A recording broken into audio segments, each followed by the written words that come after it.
All right, well, good evening, ladies and gentlemen. Thanks for tuning in here on Luna Radio. My name is DJ SilverEagle, and as part of our Nightmare Night week of celebration, we have the very distinct privilege tonight of having with us a gentleman who we know as Yelling at Cats. Thank you very much for being here with us, sir. Now, do you prefer to go by Yelling or Mr. at Cats?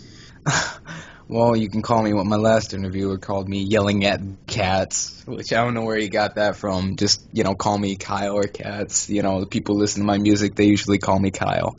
So, Kyle. Do it informally. Just call me Cats. Call me by my stage name. All right, we'll call you Cats. Sounds good. All right, well, first of all, a little bit of introduction. First of all, who are you and where are you from? I am a rapper and a producer from Flint, in the cold state of Michigan. That's pretty much all there is to know about me. Okay, all right. And where do you see yourself going in life? What would you say are your goals and aspirations? Oh, the dirty things I could pop off with that question. You're lucky I'm a good man. You are a good man. Okay. Well, I hope to, in all honesty, my only goal in music is to inspire people to do what they truly want to. I notice that, I hear a lot of people go, oh, I can't rap. And I'm just here to show, hey, you can. Plus, I want to show that, good music can be made. All right, well, for those of you just joining us here, I'm SilverEagle, and we're here with Yelling at Cats, who's known within the pony community for such hits as My Name is Twilight Sparkle, Gun Cakes, and Becoming Popular. And for those of you tuning in who haven't heard much of Yelling at Cats, you're in for a treat. This is Luna Radio, Yelling at Cats Unwrapped.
All right, everybody, before we continue with the interview tonight, let's discuss this audience question process that we have lined up for you. I like to call it Asking at Cats. So we'll be taking your questions in two ways. The first is through our IRC chat channel, or you can submit your request to us through Twitter, and we'll answer your questions on the air live a little bit later tonight. So anyway, back to our discussion here. We've just heard a little bit of your backing music there in the break. So you make your own beats, right? Well, yes, I do, but believe it or not, that is not actually my own backing. I hate to spoil it for all you guys, but that's another collab in the works with me and the Living Tombstone. Very nice. It's catchy. It's good. Oh, yes, Tombstone has a very, very nice habit of doing that. He always makes these catchy melodies with his beats, and, I'm in love with it. I love the aspects of chiptune that he added to it. It's real banging. Are there other songs that you've done the beats for out of your collection? Pretty much most of my songs are my own beats, minus, the rap battles, which I had the contender pick the beats that they felt most comfortable with, because I figured it'd be unfair if I made my own beat. Okay. I wanted to give them a man. But, I've made I don't exclusively make beats for other people unless, like they really, really need it and I find it definite to make them. Like, the Dumplings wanted a cute little kid. He asked me to help him with a school project, so I made him a beat, and he did a song about how weed is good. About how weed is good? Okay. He's turning into a good rapper, isn't he? So, but for most of your songs, you said most of your beats are your own. They're created in-house, right? Mm. Okay. Well, how did you get into making beats? It actually started sometime shortly after I released My Name is Twilight Sparkle. After I released My Name is Twilight Sparkle and after I got becoming popular done with Tombstone, I really was interested in producing. And I thought producing was something that I could really, really get into. Mm-hmm. And so, naturally, if you look back at my older beats, they really, I don't want to say they suck, but they do suck. That's natural. Once you're learning something, it's not going to turn out good. But when you look back on it, you have that knowledge and experience that you've had over the time that you've been practicing. And it scares me. It's been almost a year since I did My Name is Twilight Sparkle. Yeah. And yeah. I'm here now and I'm looking back at my beats like, oh, fuck, what was I smoking? And now I'm looking at my normal beats and I got all of Colt bobbing their head to it, and I got other people bobbing to it, so I guess it's a good thing, Sure. Yeah, absolutely. So what equipment do you use when you're putting those together? I'm a very simple man in composition with my beats. I don't have like a big fancy like Sennheiser microphone with like a preamp or or compressor or EQ hooked up to that. No, I don't have any of that. I just have an Audio-Technica AT2020 USB. I plan to upgrade it with a preamp soon. I'm getting a MIDI keyboard via my friend Block, who's also a Colt member. So that'll help me with more advanced composition with beats rather than just using my keyboard with ASIO drivers. Yeah. So yeah, you said you had the AT2020, huh? Yes. That is a very popular microphone. In fact, I'm on it right now too. Yes. Same microphone. I know. Rena Chan uses it. Just a whole big number of people recommend that. So it's a really affordable microphone and it's good quality. A lot of people don't understand that most of the quality that comes from audio work. I mean, take for example, I'll use a real world example. Hobson uses I wouldn't say crappy. It's a really good microphone for $200. But if he's using that and he's making stuff that like someone with a $4,000 Sennheiser microphone would do. I can't remember the exact brand name, so sorry if I mispronounce it. Yeah, Sennheiser, yeah. Someone using a $4,000 mic, you can get the same quality with a proper EQ and compression. So any mic will do. You can use a Walmart mic and it would work. Trust me, I did that. To a point, yeah. There's a huge difference though between a $5 mic and like these are like $100 and something mics, and you're right, they sound great. So you got started, in the beginning of at least your work within the pony music community. You got started with My Name is Twilight Sparkle, which is a parody on Eminem's My Name is Slim Shady. So what happened there, and what triggered that to be your first song? Oh, thank you, Gunn, for correcting me. He's talking about Newman. Yeah, that's what I was talking about. Why did I say Sennheiser?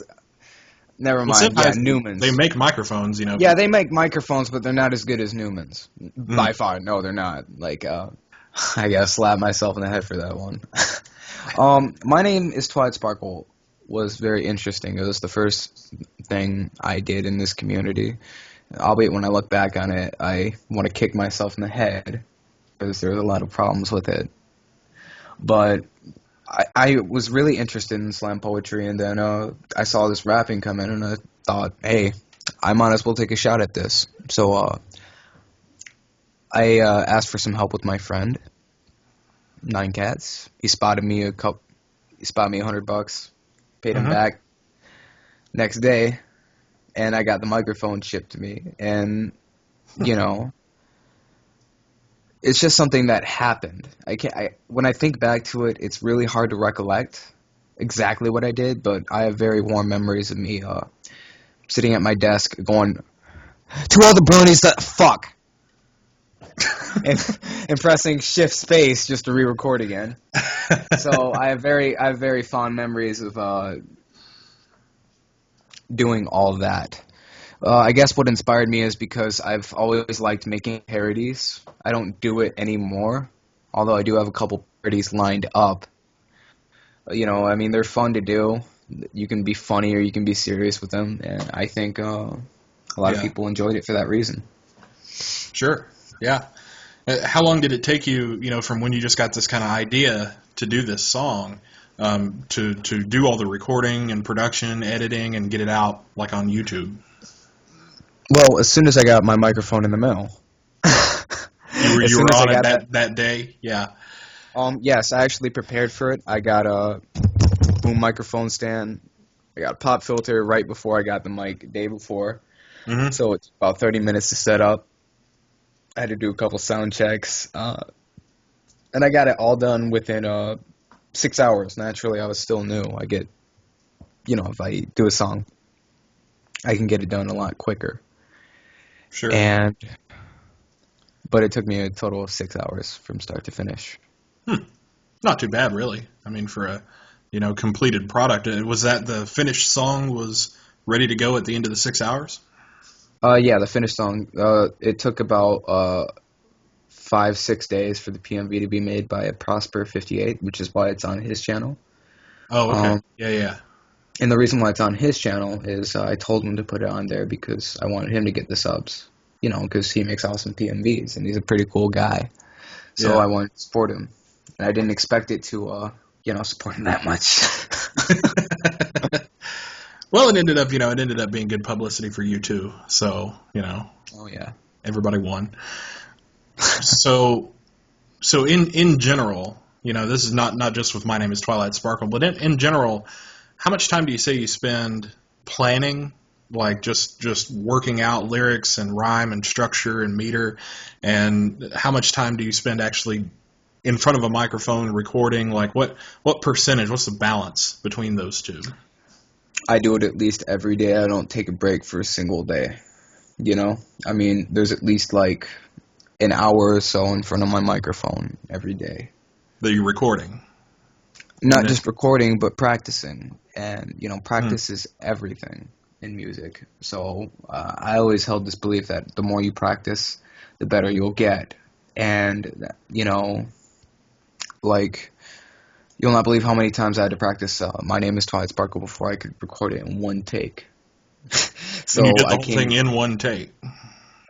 Yes, except the chorus. There was breaks at the chorus, but when I listened back to it, I'm like, oh. I hear my own voice, and I'm like, what was I smoking? Because it's just, I can't even picture it anymore, Yeah.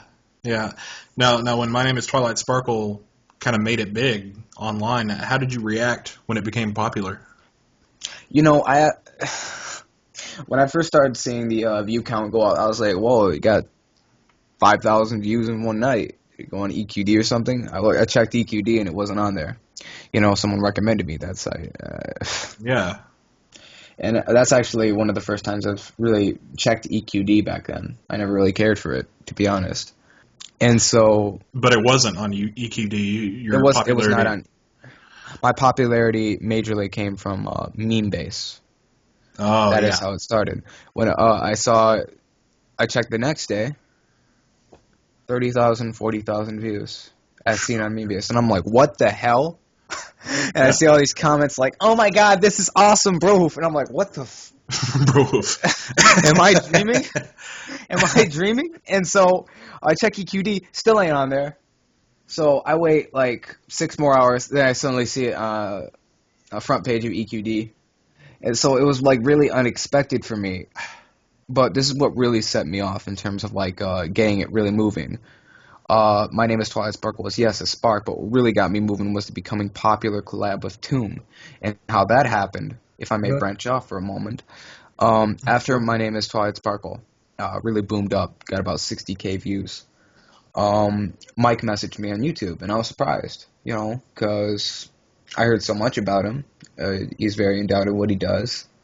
This is Mike the Microphone, right? Yeah. Okay, all right. And so he told me about his epic Pony Rap Battles of Equestria. This was way back in November when he was just talking about it. Way back in November of last year, like a year ago. Yeah. Yeah. Yeah, when he was talking about it. So, naturally, I was excited, You got someone, quote-unquote, big in the community messaging you. So I played around with that. I released a little demo of a Cupcake song. Unfortunately, I dropped it a couple weeks later because I didn't feel it was good enough. Thank God when I listened back to, I still have the demo recording.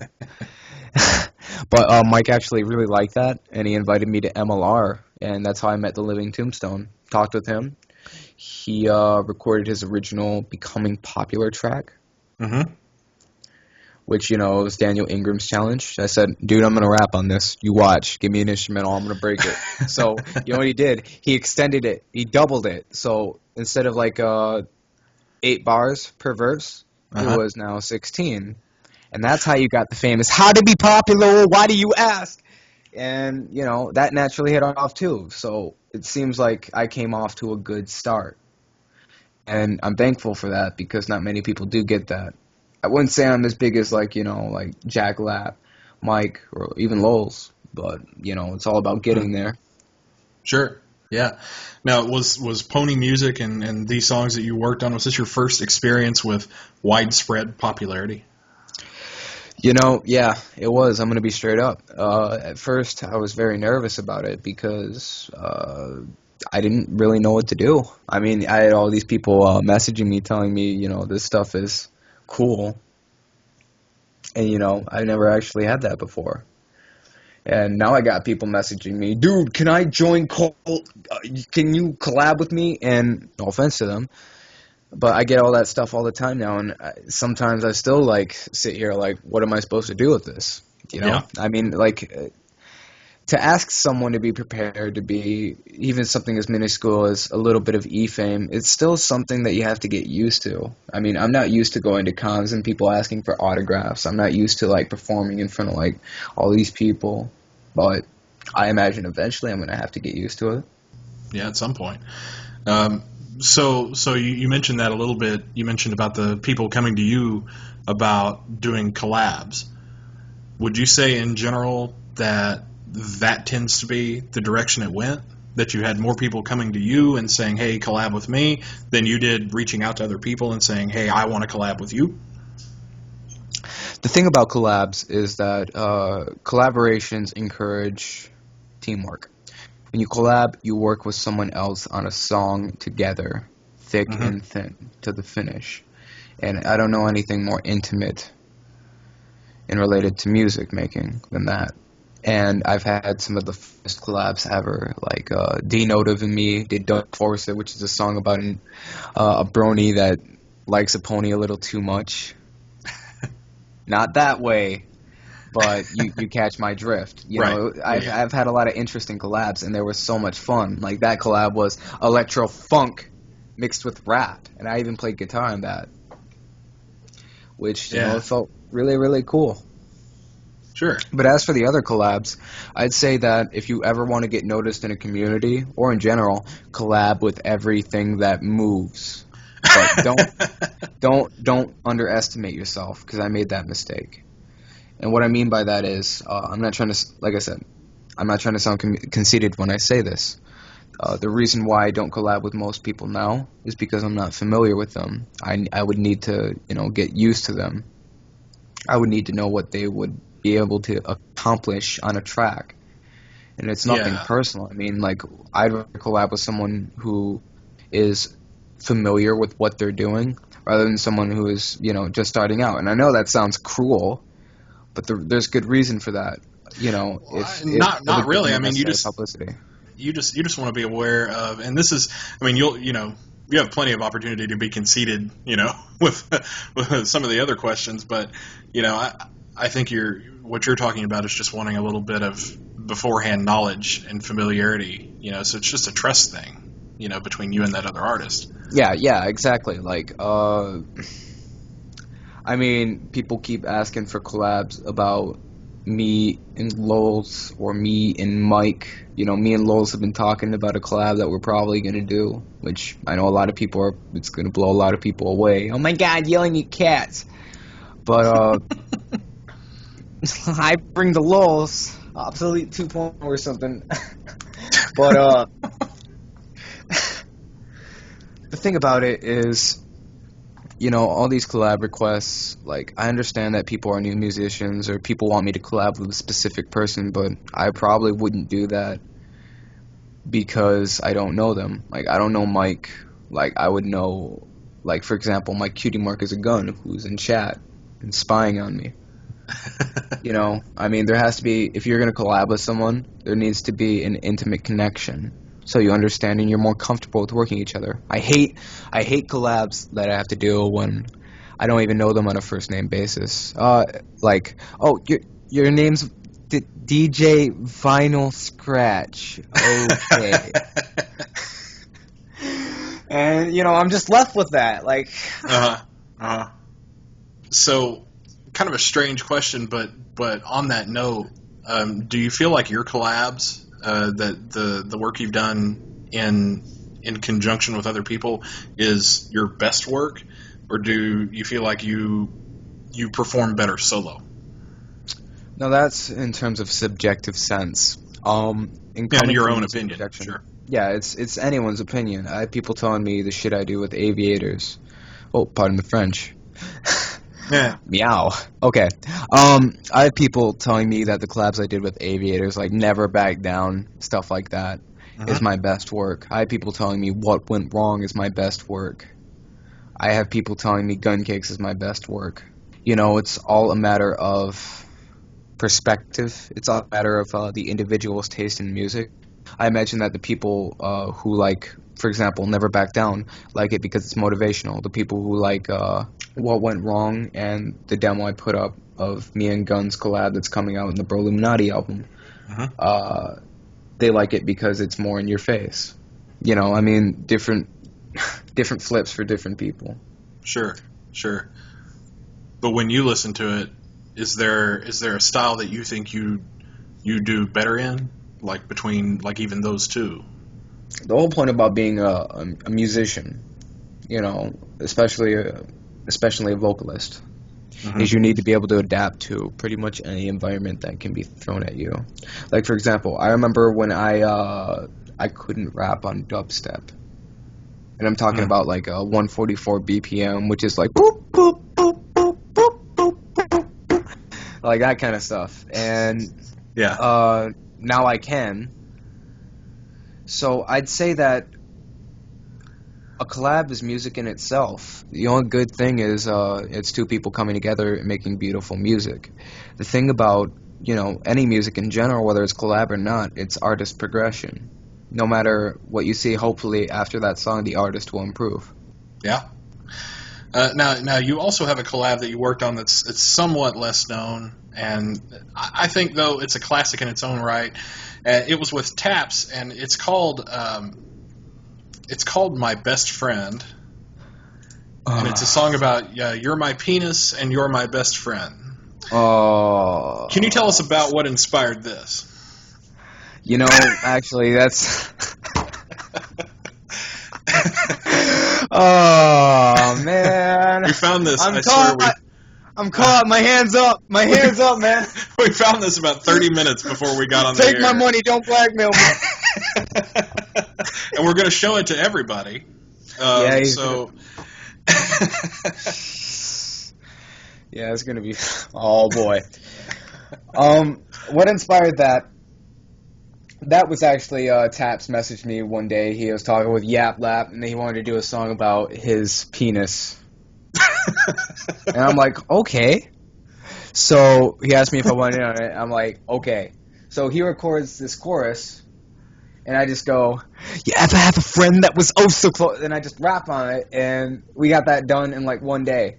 It was fun, And then when he released that video, we were just dying in the Skype call. It's just one of those stupid... Like, Don Blush... I'd have to show this sometime during this interview, but he made a song about his penis, too. Except it's more professional. It's a professional song about his penis?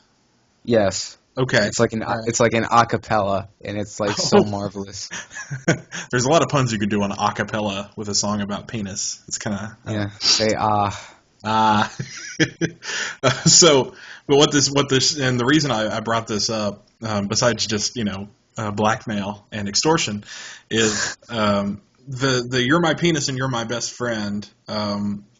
This is a hilarious song, but more than just being a hilarious song, it also shows that this is the polar opposite. So what you get publicity for are things like, and we'll talk about this a little bit more in more detail later, but things like What Went Wrong, right? Is this song that's got this sort of anger to it, you know? And it's this aggressive tone, but you've got this other stuff that's just hilarious. And I got some other stuff that people like I don't know why people like, for example, Hearts and Who's and Howdy Partner. To be honest, when I look back at those songs, I see all of my mistakes, and that's a good and bad thing. Good because I know how much I improved. Bad because I'm like, it's just like, I hate to use an inappropriate example, but the guys in here will get this. It's like you're trying to get off, and then you think it's going to be like this gigantic climax, and it's just a whimper. It comes out, and you have this big disappointed look on your face, like you're going to cry. I mean, it's an apt analogy. I mean, I get what you're talking about. Well, that's why your penis is your best friend, though. Is because it gives you those kinds of mixed emotions. Yes, I don't know. So what then? And here's your golden opportunity here, Mr. Dr. at Katz.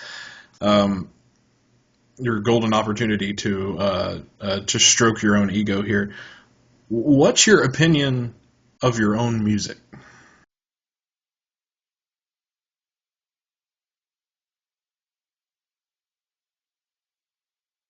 I don't think he's... My mic was muted. Your mic... I was going to say this whole time. I'm sitting here just thinking, are you speechless? Are you... is that... or is this... I actually... Don't worry. I actually was speechless because I was actually thinking. I was like, well, shit. In all honesty, I think my music is as good as any. All I can really say about my music is that I try my hardest. I work hard at what I do. I try to get a song out every once in a while, and I try to make people happy. And, in the circumstance, I'd say that my music is all right. If people are noticing me and they're really liking it, I might push the letter later. But as for now, I'm just some guy that raps. I still have a lot to learn, I'm learning every day with the stuff I do. Yeah. And hopefully my craft will become professional someday. Well, that's a surprisingly humble answer, actually. Well, there you go. I gave you all the opportunity. God. That's what we were prepared for here. We were just waiting on that. We were just like, my music on a scale of 1 to your music is way better. So how many songs have you released so far? I have released a total of about, I would say, a ballpark of 30 to 40 songs. About 30 to 40 songs. Now, this is in the course 30 to 40 songs. In the course of just the last year, just late 2011, 2012. Yeah, when I look at them, and I like to think of them as up to the recent 2 to 4 songs. I think of the previous ones as practice songs. Which is like 2 hours. 2 hours worth of music, but still produced. I mean, doing all of the process for all of that it's an impressive amount to have done in a year. I would say that's one every couple of days, right? Yes, I actually did at least a song every 3 days. I drowned myself in collapse. And I don't do that anymore, but naturally, the more time I take on a song, the more professional it will be. Sure. Yeah. So we've been talking a little bit, and you've mentioned this subject a couple of times about evolution, about the evolution of your music, and about how important it is to feel like you've grown as a professional at your craft.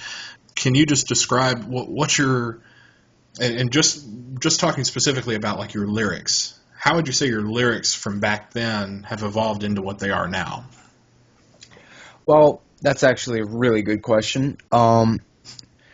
Let's use an audio example for you guys, and I think you'll really enjoy this. Let's compare "My Name Is Twilight Sparkle" with the collab, and this is the most recent song I am doing with my cutie Mark is a gun. Hopefully it'll be on the Bro Illuminati album. So we're going to start off with My Name Is Twilight Sparkle. Now, My Name Is Twilight Sparkle was admittedly my first rap, not my first experience with, like, rhyming words, i.e. slam poetry and stuff, but, you know, it was the first stepping stone. I'll do 8 bars of that, and I'll do 8 bars of this verse I'm working on currently. Naturally, my punchlines are funnier, too, so you'll like that.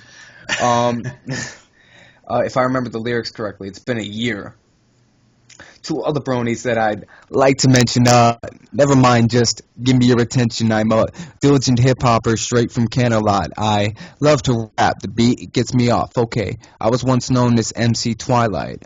I came to a realization that name wasn't right, so I did a little magic and I looked up some stats, and then I scribbled out the names and started yelling at cats. You know, that was kind of funny back then.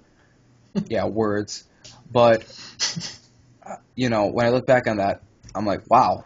When I do this, yo, dog, lace it up, guys. Now we taking this to new heights. Middle class, geeky skin. I'm not black. I'm Snow White. Buck back. I blow mics. I cloak fast like bug bites. The Colt family's so tight. Renegade, we hype the thug life. I cut ties with no knife. Yeah, I'm pale now, no sunlight. Some say that the flow's tight. My punchlines hurts. What's fun, right? I pull strings like yo-yo, and I like whips, no homo. And frankly, I wanna fuck a dyke like a hipster screaming YOLO. Like, you know, it's a little bit more intricate. Sure. Yeah. A whole lot of different subject matters all there in one. There was YOLO, right? It's a cheap pun on it, but like, if you want to hear an actual pun that's pony related, I can give you guys one. You watered down like a sea whale. Caller EQD fail. I ignore song requests like Seth with his Gmail. It's pony related, but it's EQD related, I guess, is a sort of the legend of Sethisto. So, Yeah. So while we're on the subject of evolution of your music, we actually have a sample of one of your more recent songs that you've produced, sort of to demonstrate this. A lot of people have probably heard some of your older music, but we have one of your most recently released songs, and this is Wanted. This is Wanted in Equestria, featuring Don Blush. So once again, for those of you just joining us here, you're listening to Luna Radio. I'm DJ SilverEagle, and we're here with Yelling at Cats, Unwrapped. We will be right back after this. All right, every human, because we're not ponies. we're here with Yelling at Cats. I'm DJ SilverEagle, and you're listening to Luna Radio. This is Yelling at Cats Unwrapped, and we're talking about mad rhythm and sick flow. You know. Yeah. All right.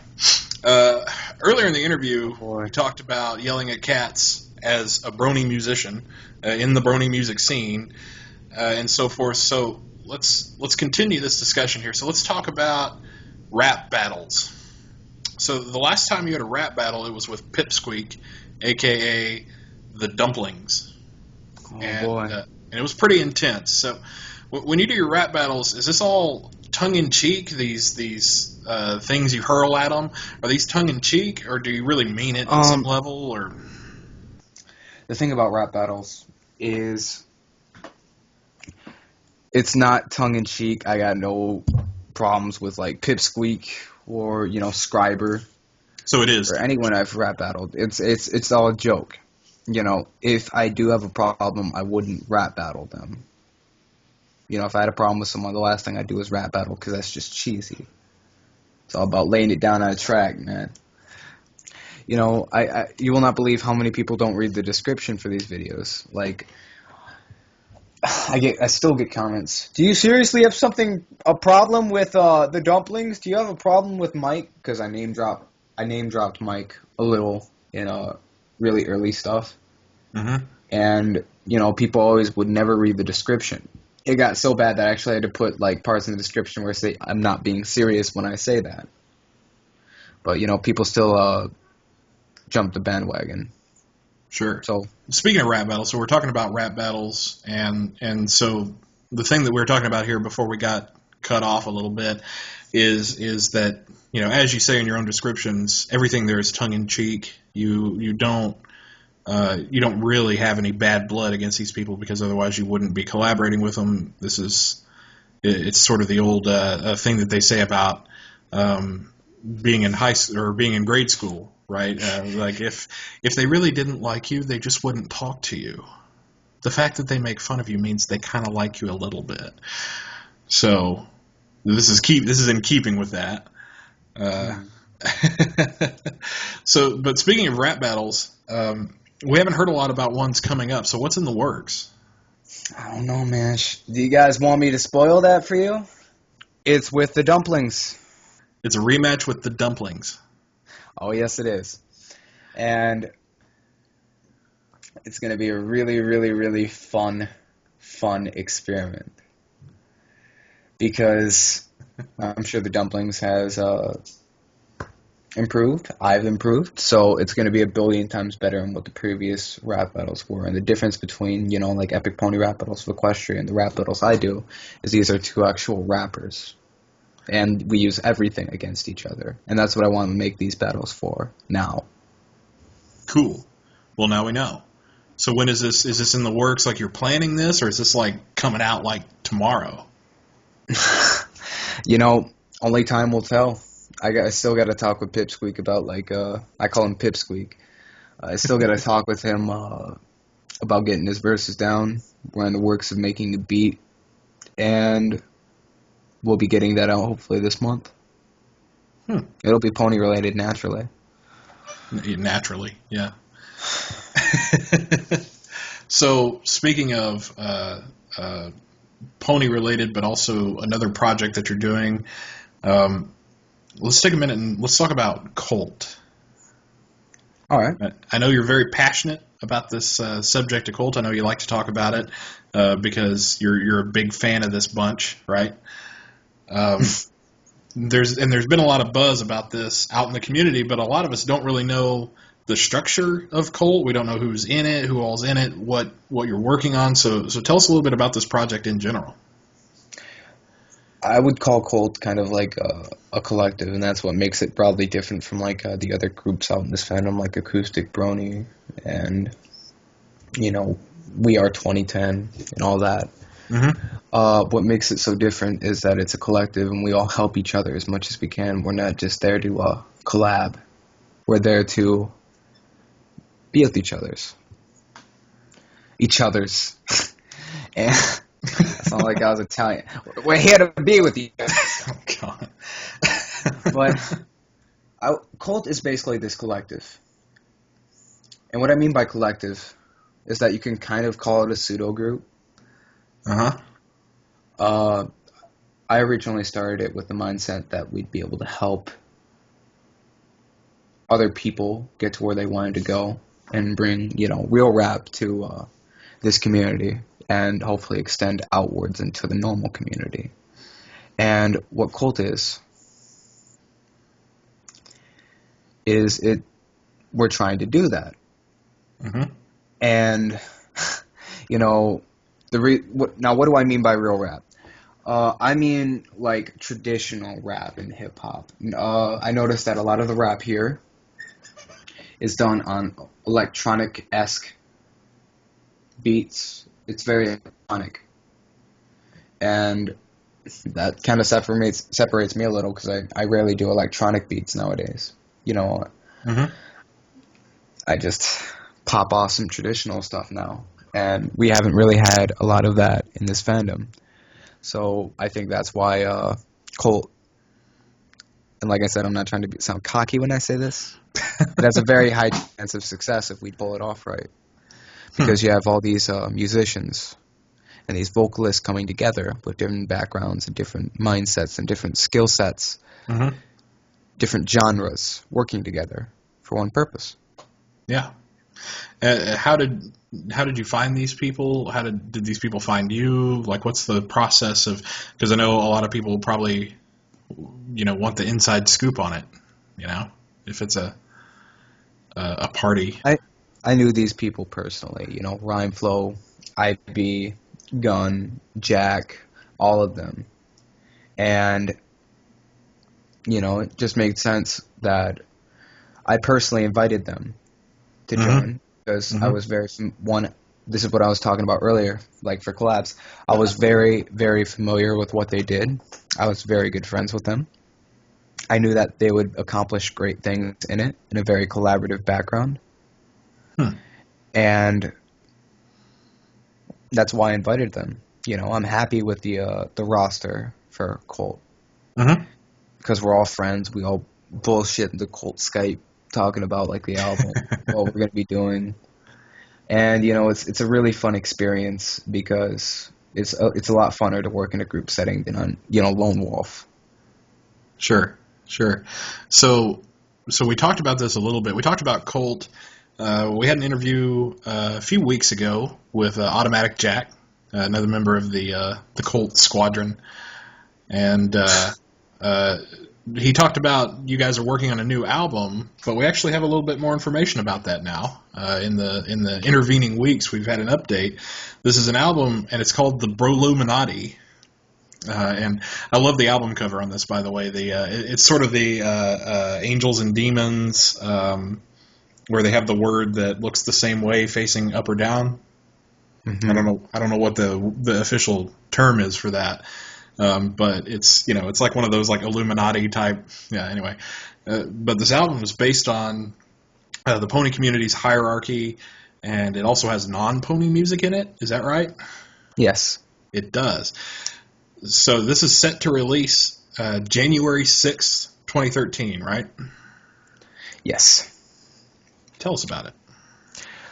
Well, assuming the world doesn't end on the 21st. Oh, yeah, that's coming up.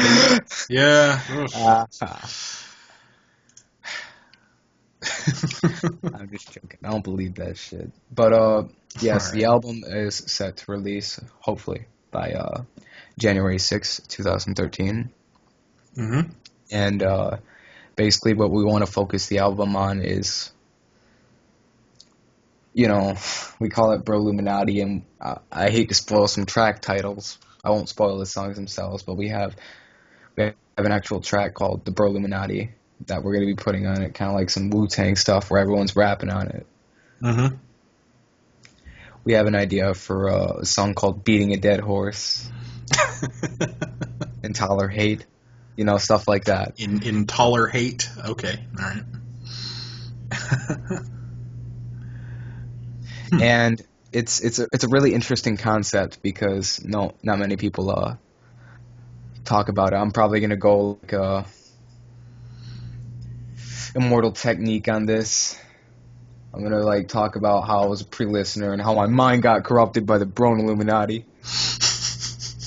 Now the Brone Apocalypse is coming near. The Brone Apocalypse. So is there an actual plot that you guys are not like not like plot, right? But a storyline that this is trying to tell?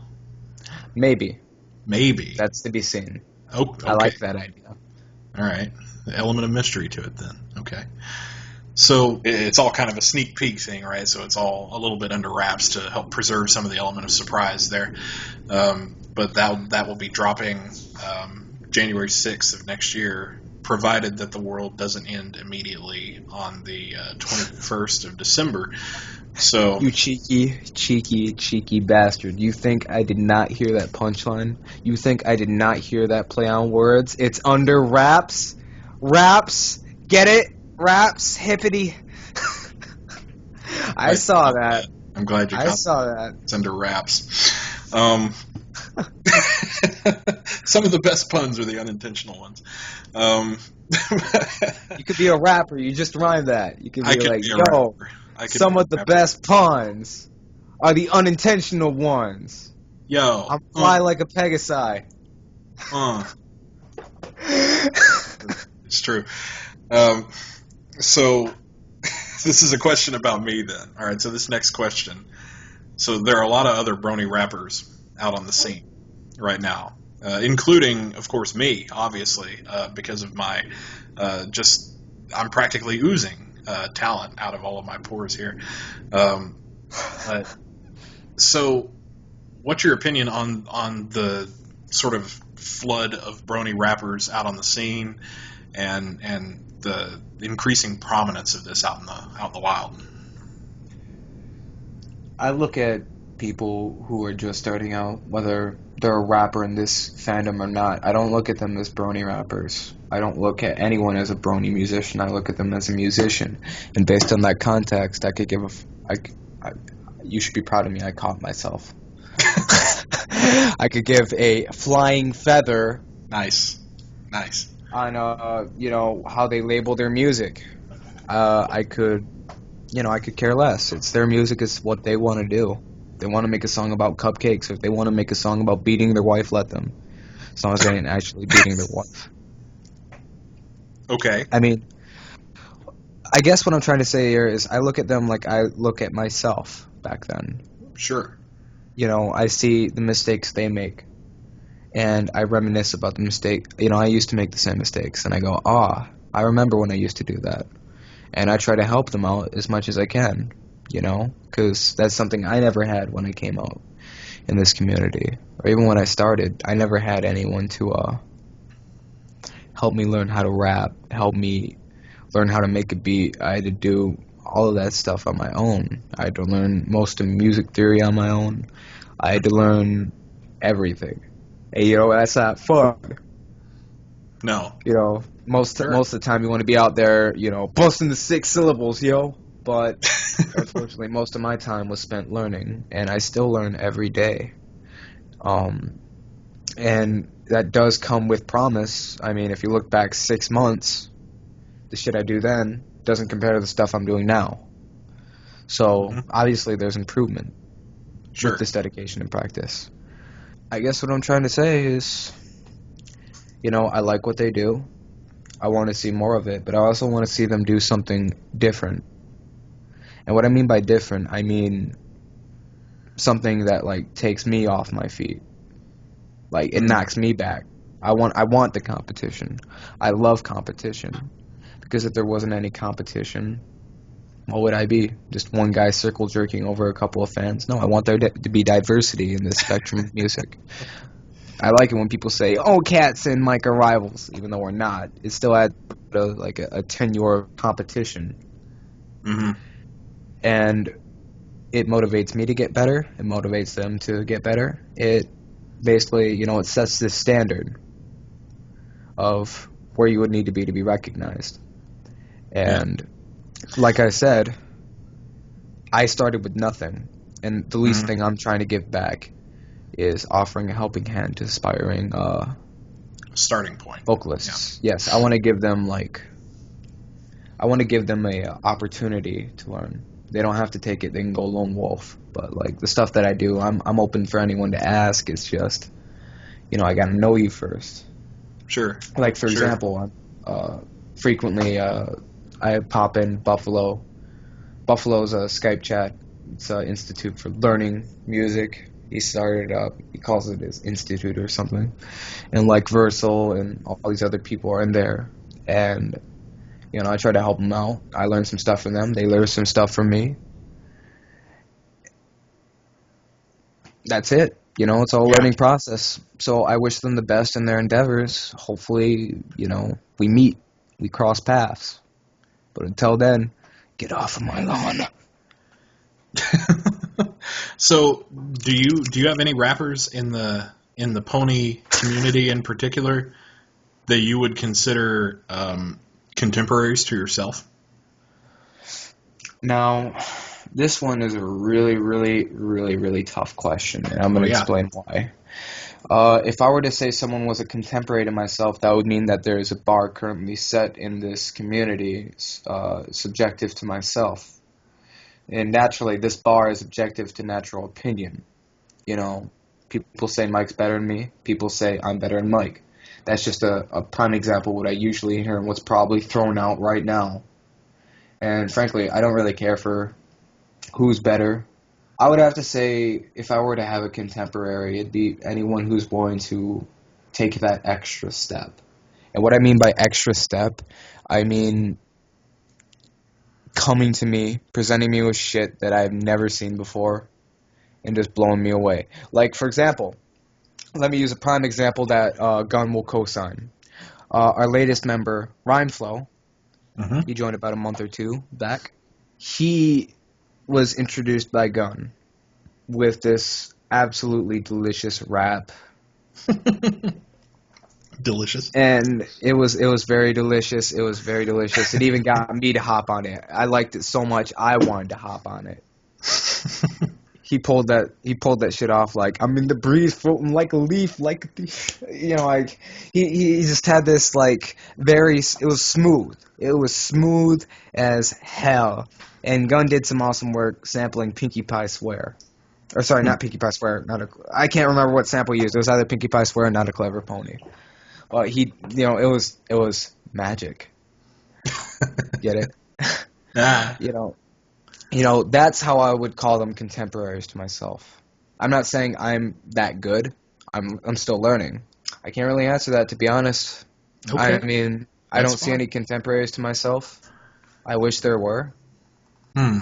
So we could have that like Biggie Smalls Tupac beef. I'm gonna come to your house and rip your favorite pony up.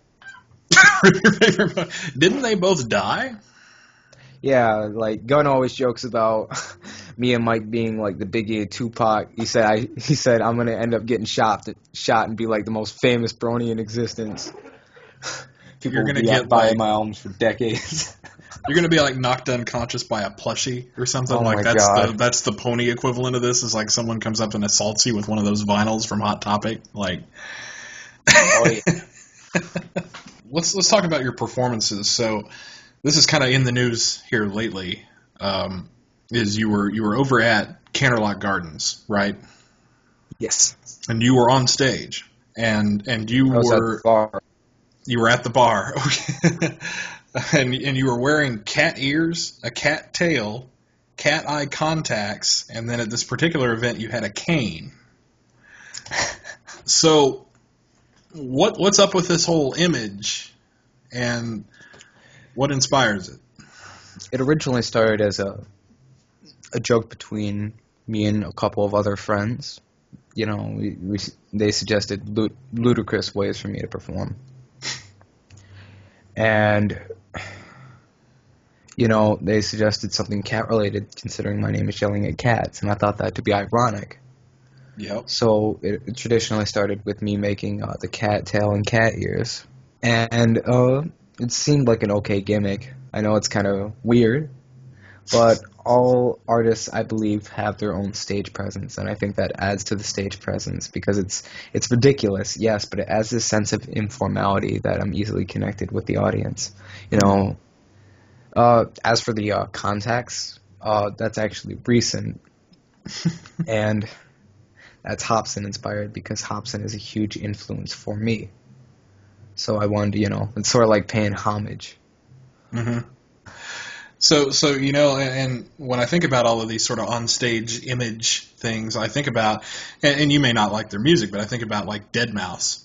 Oh, yes. So Deadmau5 has this hat that he wears everywhere, and essentially it's become part of his identity. His stage presence is you just expect him to have this giant hat with these giant ears and some sort of LED display on his head, and then Daft Punk. You never see them hardly without their masks and things like that. Yeah. Do you think you'd take it to that conclusion where it's a part of your identity, where every time you're on stage, people are going to see you in costume? Or I would have to say only time can tell. Maybe this is only a con thing. Maybe it's going to be what it will be. Most definitely, I'd probably keep the cat contacts to pay respect. And, kind of like paying homage to like the sensei. But I don't know, man. If people like it, I'll keep doing it. People tell me to stop, I probably will. It's all about stage presence and how much they like it. Yeah. Well. Speaking of public opinion, apparently somebody in a high up spot must have liked you, because rumor has it that you've signed with a record label. Is that right? Yes. Well then. Well, not necessarily signed or negotiations. I haven't really signed the contract yet. I'm very antsy about that kind of stuff. I mean, Okay. technically, you could say I'm signed. I have an agent and stuff like that Right. nowadays.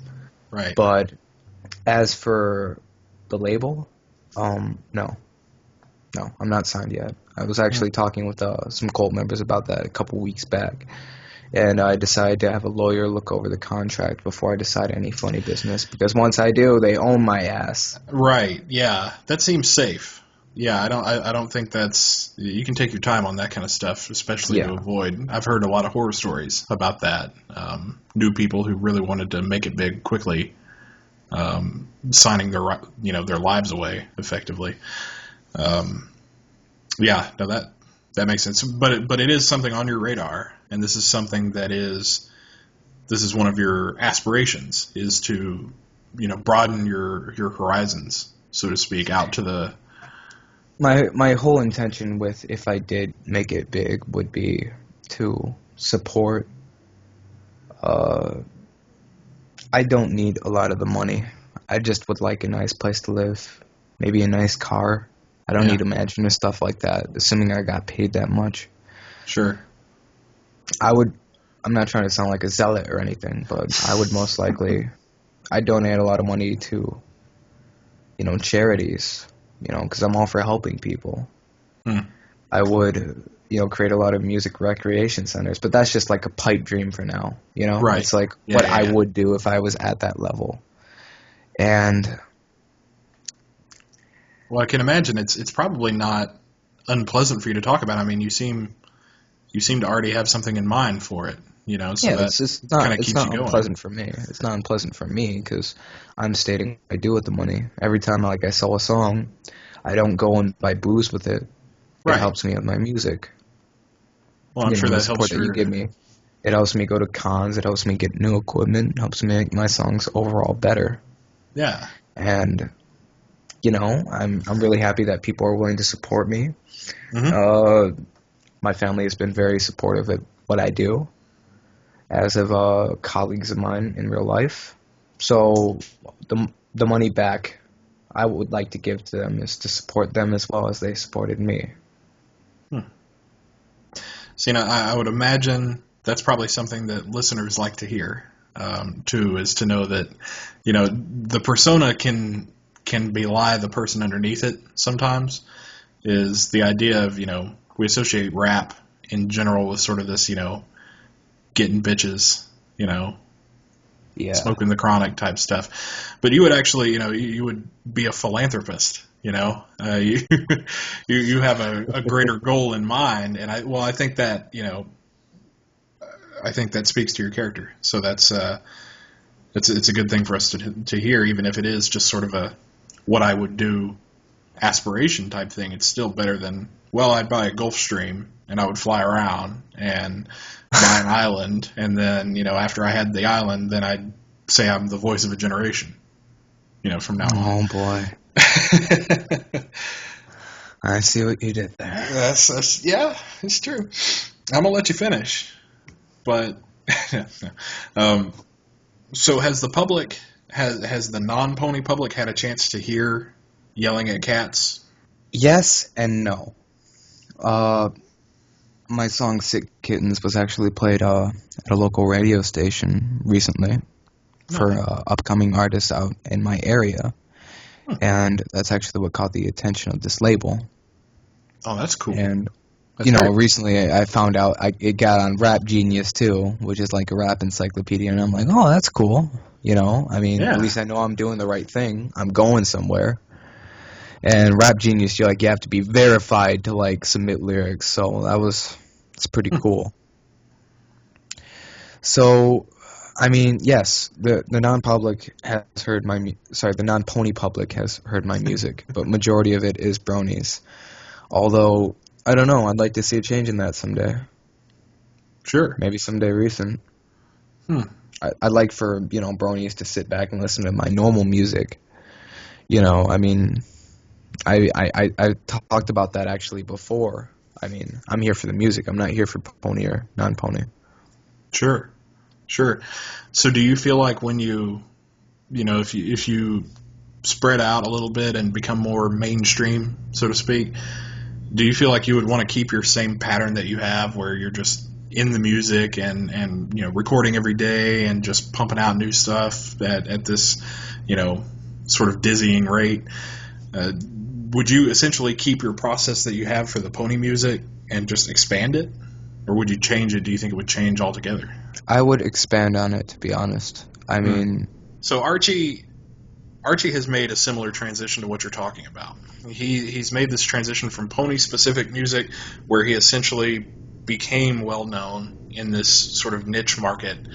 And when he broadened his scope out to the general public, I think his perception, at least from what we've seen of his comments about this, it suggested that he felt like bronies didn't respect him just for the artist side of him, like just because he's an artist, but really only liked him for the fact that he produced music that had ponies in it. And the way he describes it, his music on YouTube, you actually see the difference between the two. As you see, his pony song and his non-pony song sound very similar, but they have totally different amounts of views. And his suggestion was that people didn't respect him. What's your opinion on that? I'd have to completely co-sign with that, unfortunately. I mean, as much as I hate to admit it, that mindset is very prominent in this fandom. People care more of whether a song is talking about pastel-colored equines than the actual song and emotion in itself. And that's really saddening. You can have a very genuinely good song with only 1/8 of the views a pony song would get. Like, for example, I bet if I did a collab with Lols right now on a pony song, or I did a collab with Glaze with a pony song, it would easily get 100,000 to 200,000 views in like what? A day, 2 days, 3 days, a week? Within a week, right. It really feels like that. Like, I see so many good artists that don't get the attention that they would pretty much deserve. And it's really unfortunate that it's come to that. I mean, I like the music in this community, but surely I don't want it to be like my dead end. I don't want to make pony music for the rest of my life. And I know that hurts to say, because a lot of people like my pony music. But I know someday I'm going to have to move on. It's really hard for me to say that, because I know I do have a lot of brony fans out there. It doesn't mean I'll stop being a brony. It just means I'll gradually move out someday of pony music and give you guys real music you can listen to without dropping a can of spaghetti in public. I'd like to just end it on, I wish people would be more supportive. I really do. I want to make this my career. I don't want to make pony music and hide under the guise of a fandom for the rest of my musical career. And that's something that I desire for everyone, not just me. For example, Ike did a remake of Atomizer. It was clearly pony, and it got rejected by Equestria Daily because they said the original song, Atomizer, was not pony, and they don't allow remakes of it. And that really made me angry, and him angry, because that was completely hypocritical on behalf of the Equestria Daily staff. And it didn't make any sense because they put the Tombstone version up instantly, but naturally the thought of bias comes to mind. So, is this ostensibly like a copyright issue, or is it just a matter of their rules? It's not a copyright. It's just their decision. I doubt it even went through pre-listeners. It was just denied straight off the bat, in like 10 seconds flat, yo. Yeah. So, well, the idea and the other big thing that's sort of on people's minds, and I know a lot of people aren't really, they don't want to talk about it because it's kind of hard to talk about. But there's some sort of element of the finite nature of the pony community, that the pony community won't sustain conventions that have 30,000 people showing up at them for this long of a time span. That, there is some end point at which we'll start to see a decline. It's arguable. I guess some people are arguing, and some have said, oh, it's going to last forever. We're going to be like Star Trek, like Trekkies who have lasted the better part of 60 years, and who have been around so long now that there are people who have had like grandchildren who are Trekkies, and their kids were Trekkies and all this other stuff. So the idea is that we'll end up like that, that we're going to live forever. But what's your take on that, and what's your take on what people will do if they don't adapt to that? Can I quote Dishonored? You guys like that game? This thing that you've been playing a lot lately? Yes, I've been playing a lot. I've been playing a lot of Sure, it's a relevant. Oh my god! I'm sorry. I would have to say, rivers naturally change course and bridges fall.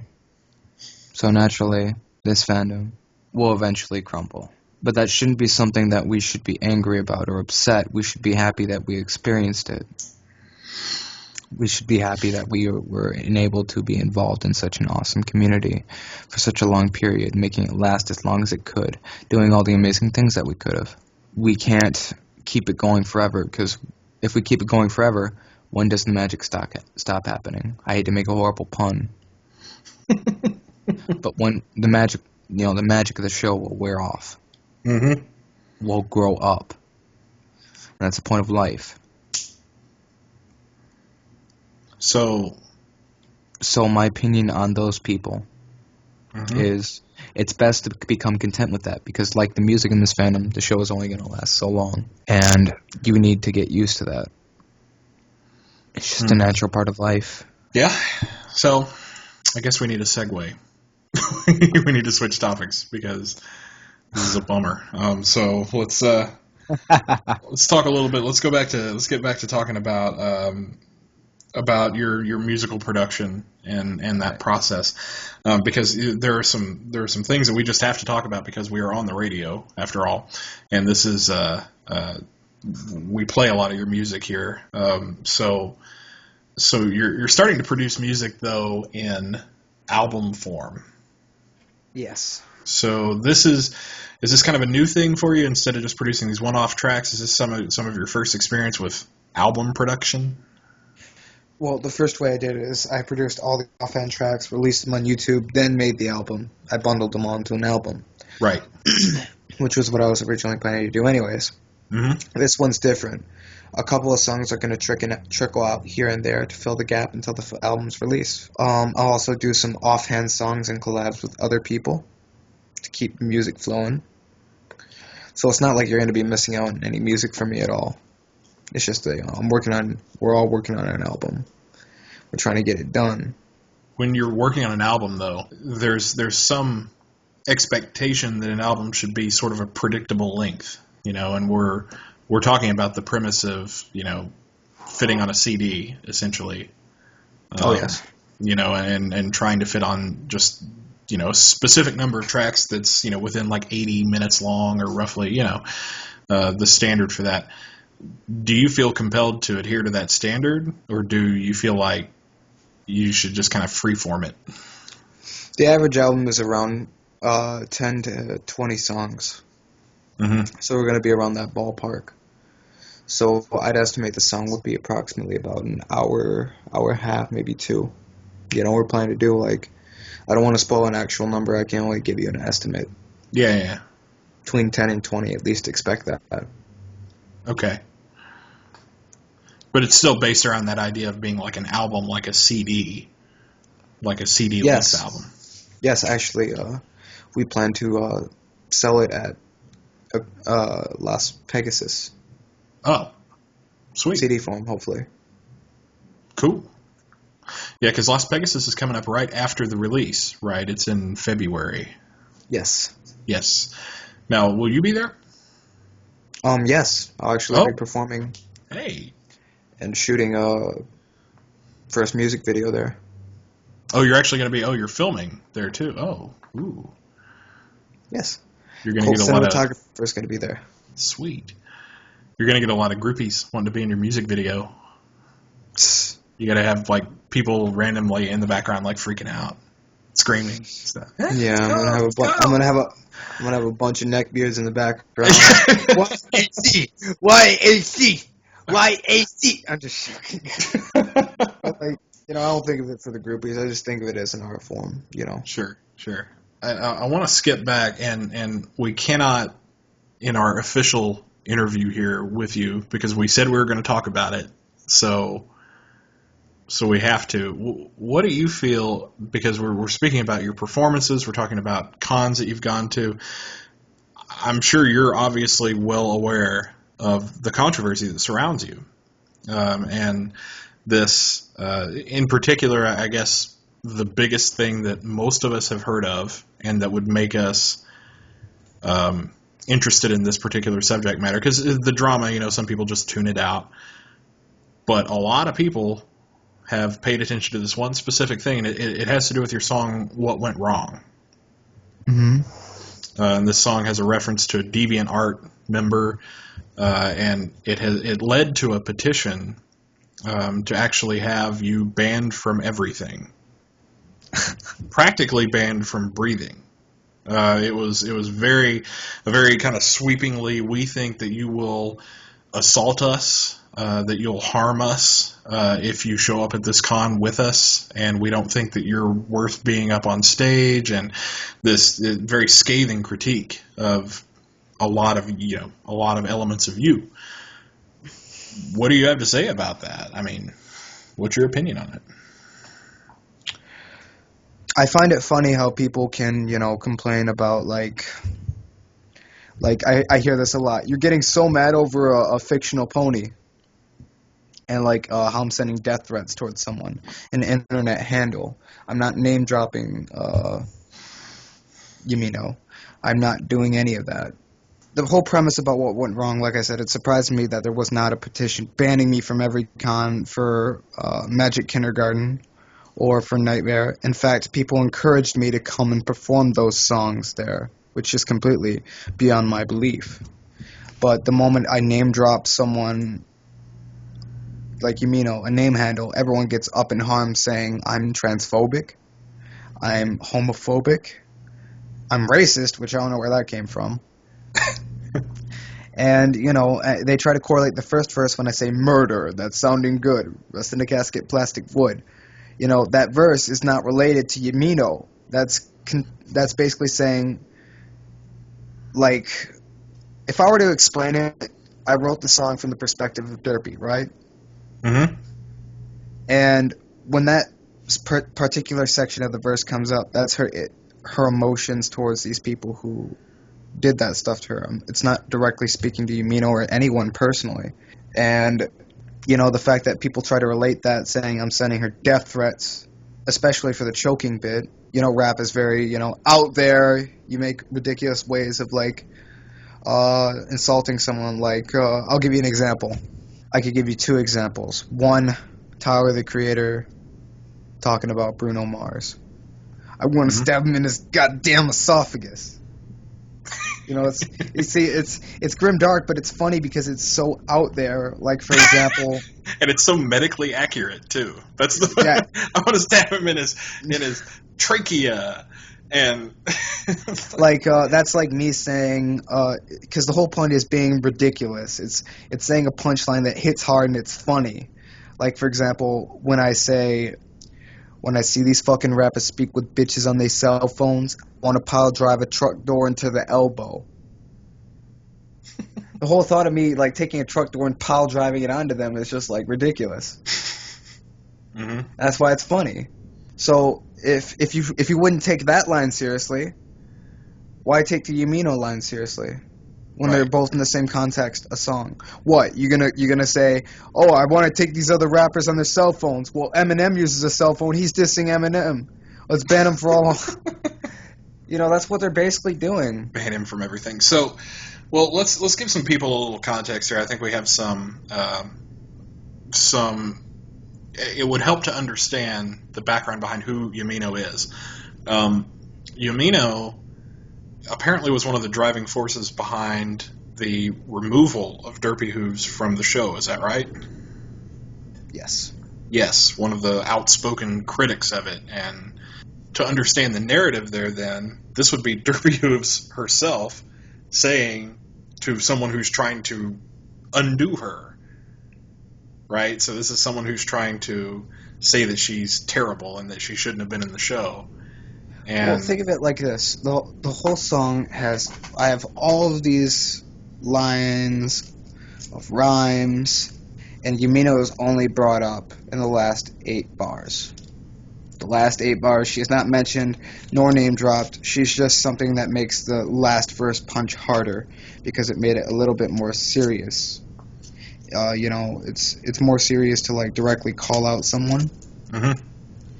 And I'm gonna be honest, I do have my own quiffs with. I'm gonna be straight up and honest with you. I think, if Yumino really had a problem with it, if they really, really, really had a problem with it, like for example, Yumino, if she was legitimately offended about the song, she could have messaged me on YouTube, Twitter, Tumblr, whatever, and said, "Look, I don't appreciate you name dropping me. Could you take this down?"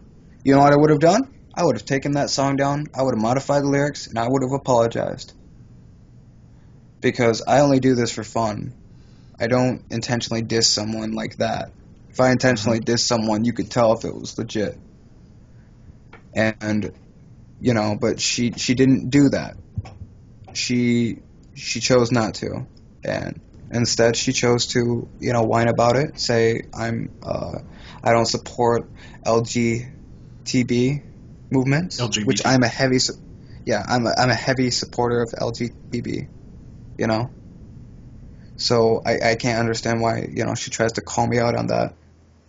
Well, so that I think was something else that people wanted to know about you is how do you, but you as a person have no real qualms with that. You have no real issues. No, I believe that if people want to be whatever they want to be, they can be it. I mean, it's their life choice, and I fully support that. I support, all forms of rights. I mean, I have a lot of friends who are homosexual. I have a lot of friends who are transgendered. The song "What Went Wrong" was mastered by a transgendered, beautiful, beautiful girl named Lavender Harmony. It's just people getting mad, assuming the worst about me, and just being butthurt. I don't care about that petition because they're not my fans. I could give a fuck less if 50,000 people signed that petition. That's just they ain't my fans. They don't listen to my music. They're just mad and bandwagoning. Thanks for talking about it. I know that it could be a somewhat of a sensitive subject. And of course it depends on how much it's affected you. You as a person, Mr. Kyle, I'm going to call you Kyle. As a person, which by the way, your name is Kyle, right? So you're not like, your name isn't like Eminem, McRappington, Dr. Crimes a Lot. You're not like, you're not living some sort of like extraordinarily thug life. Have you committed any felonies at a con? And B, would you? I did about 100 pounds of meth. 100 pounds of meth. Yes, 100. I'm a heavyweight, man. That's extremely impressive. I lost all my teeth, and wow. I brought a drunk man to BronyCon. You know how really? it is. Yeah. Okay. I wasn't at BronyCon. I'm just joking. You weren't even at BronyCon. That homeless guy just showed up by himself. So 100 pounds of meth. Okay. Well, I mean, that's pretty heavy. So, but other than that, no. So the music and the individual don't line up as far as you actually thinking that murder is sounding good. Yes, remember, that's not actually from my perspective. Yeah, again, I mean, we talked about that. Yes, my persona is one and the same in my rapping persona. I try to be myself. But the views that I have and the stuff that I say, it's as real as you want it to be. That's kind of all the questions I officially have for you. But we had a little section, we've been promoting it a little bit, and this is the Asking at Cats section. So this is where the community at large gets to ask you questions. Now, some of you, and just to to give you an explanation of why it is that we didn't include some of this, and some of it made it into this section, so you'll end up finding out anyway. The reason that we didn't ask these questions about, who's your favorite pony, and what's your favorite show, and do you like rap, and stuff like that, is A, we wanted to be a little bit of a different interview from what you're used to in the pony community, but also B, we want to talk to you from the perspective of your work as an artist. Do you support the legalization of marijuana? Yes. Okay. I do. You do. Simple as that. Do you feel sexy? Yes. Okay. You have a job, right? And what is your job? My job's making the sexy music. Okay. How is my relationship with Taps, and how much do we co-produce? I have a very good relationship with Taps. He's a very close friend of mine. We co-produce on a lot of stuff together. We have an idea for a collab to do at Las Pegasus. Nice. You're the two who collaborated on the Penis song too, right? Yes. Now, Taps, his logo looks a little bit like yours, so are you more closely affiliated with him? I guess, is that just the art for that song, or? He's actually the one who made my logo.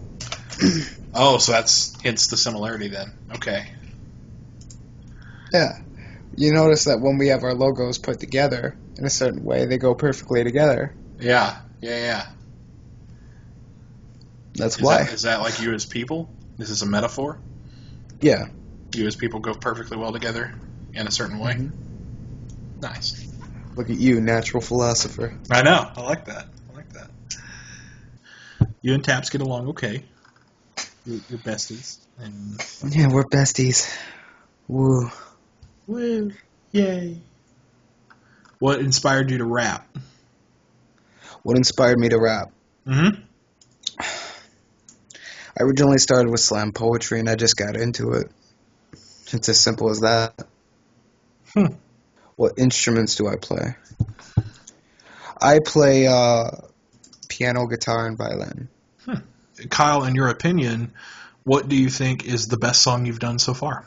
It's completely up to the listeners. I think the best pony song I've done, either, if you want to talk in terms of success, Gun Cakes won at Equestria, or What Went Wrong. If you want to talk like recently in terms of lyrical prowess and how much I've improved. Mm-hmm. Renegade and some of the stuff I'm working on right now. Do you have, and I have a follow-up question, do you have a song of your own that you play back a whole lot more than the rest? That you listen to yourself? Well, I play some of my songs back to listen to how I've improved. I don't listen to it for, pleasure. Casual listening, yeah. Yeah, casual listening. I don't listen to it like a normal person would listen to my music. I listen to it to see the mistakes I do. And if I had to pick one, I think it would be... Well, I always listen to, like, when I release a song, I listen to it over and over and over again. Make sure I have it deep inside my brain so I can memorize it for future performances. And I know all the mistakes I made off the bat so I can improve from that. Cool. What is Dashell asked this? Dashell's a big fan of yours, by the way. We were talking to Dashell yesterday. What is your favorite kind of pizza? Ooh. I love pepperoni. With a little bit of ham, some sausage. But my favorite kind of like if I had to choose between pizza and stromboli, I'd probably choose stromboli. Really? For the convenience of the packaging, or just? I don't know. They both have good qualities, and they're really good. You know? Do you teach? As I've said before, yes. But, I'd have to know you. Are you planning to remake or remaster any of your own previous songs? You know, this has been thrown about a lot. I'd have to leave that up to like suggestion. Like, well, would you guys like to see redone and revisited to make it, much better? How to be popular? Well, why do you ask? Gaining popularity, just an easy task. There's a lot of things I could do to make it much better. Well, see, I feel So like I'm you can actually almost do that with almost all of your songs now, right? Like from the beginning, you could go back and now that you know better, I guess.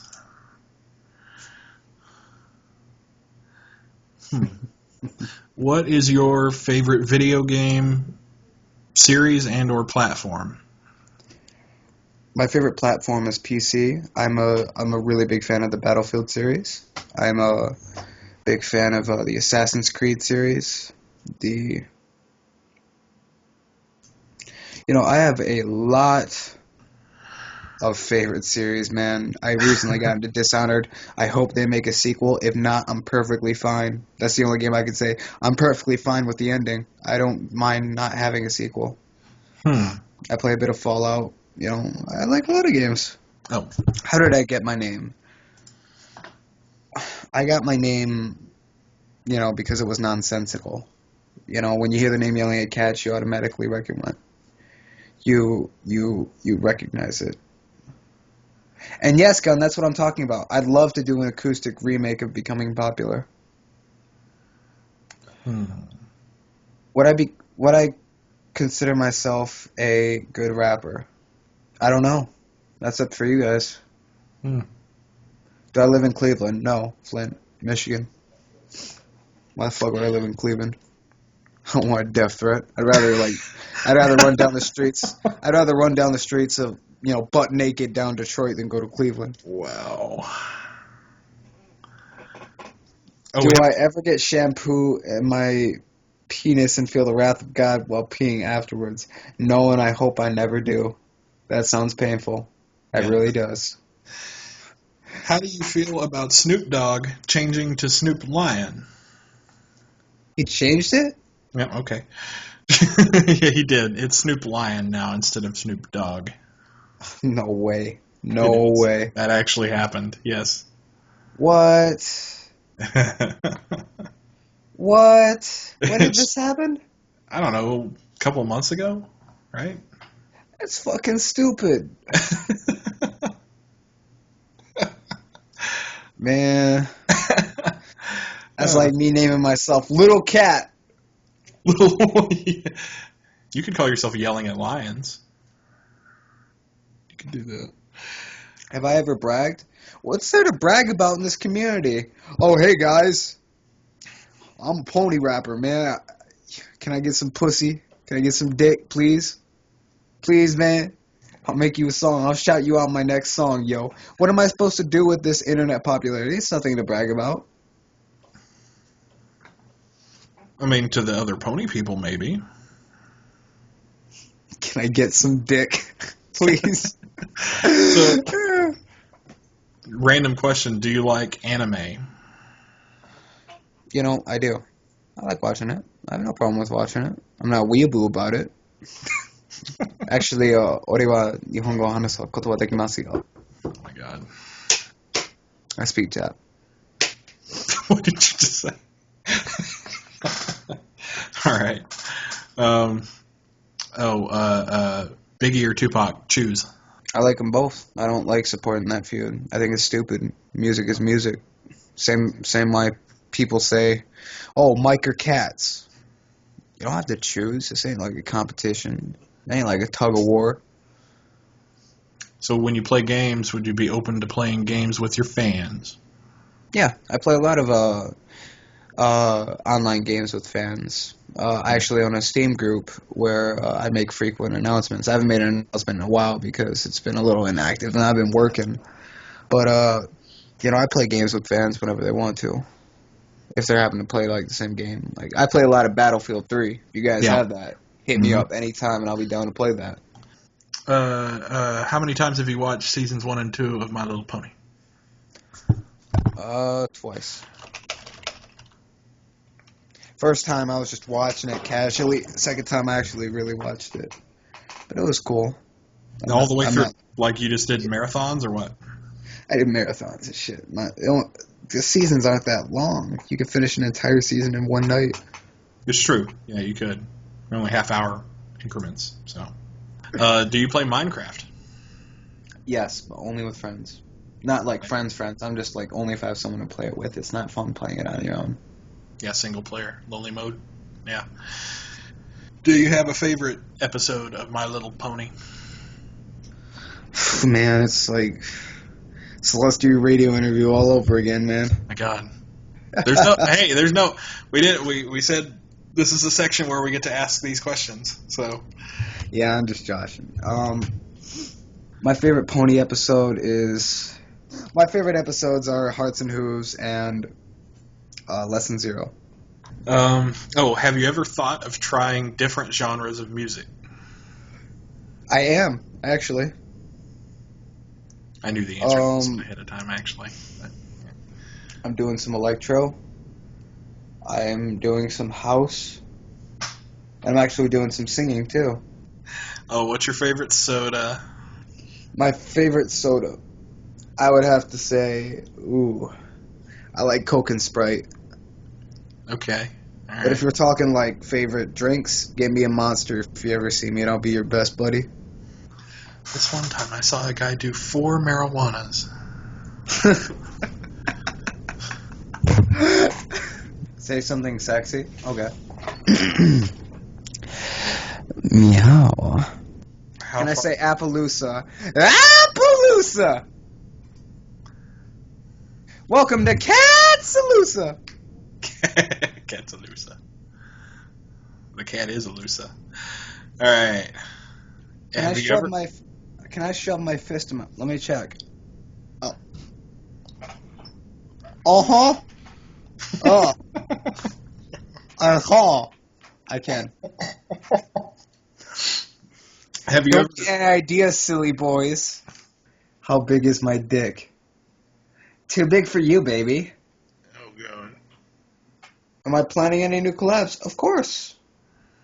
I'm doing a song with Aviators again. I'm doing another song with Tomb. I'm doing a song with Blaze. I got a lot of big collabs coming up. You're doing a song with Glaze, huh? Oh, yes. How do you get him to follow you on Skype or Twitter?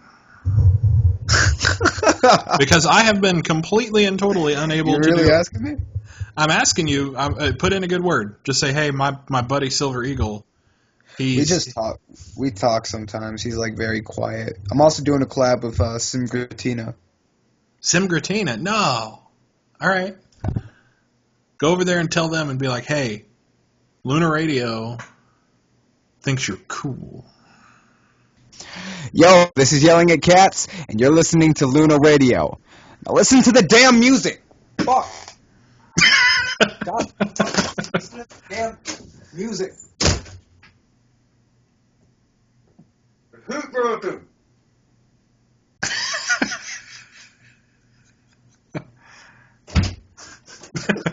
Come back. All right, now leave. You gotta like add that. You gotta add that door slamming down. I hate rapping. I just want to give a couple shout outs. Block for being awesome. Gun for just chilling and making fun of me while I'm getting interviewed. Shit, not taking it seriously. That's why I love you. And I want to give a very special shout out to Mixie Pony, aka Elena, for being an awesome person. And I love you. So, yeah. Penis. Can't believe you don't have a shout out for me. I will when the mic is off. Oh, all right. This is going to be more like a shout in than a shout out. Oh my god.